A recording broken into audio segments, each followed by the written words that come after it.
Hello there. So finally, pictures of Garmin Forerunner 255 Music have been leaked and it was published by Danish online retail website Lobren.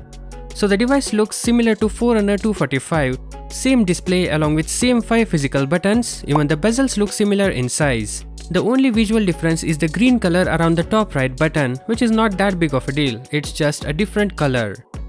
Alright, the listing also shows the pricing, that is 3099 Danish krone, which works out to just around $450. This checks out with the previous leak by a German redditor who said it will retail for 400 euros, around $425. So compared to 245 Music, this will be $100 costlier. Unfortunately, there were no specs mentioned on the retail listings, so we have to go by previous leaks, which in itself isn't much.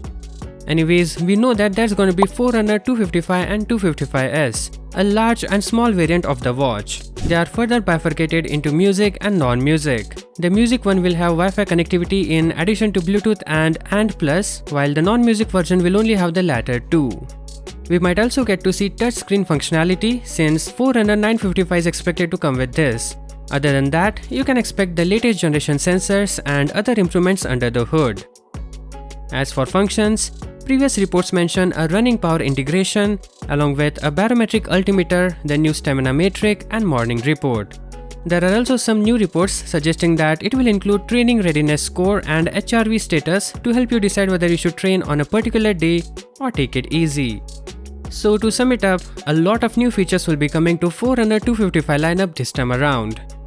Well, that concludes our short video. Thank you for watching and catch you in the next one.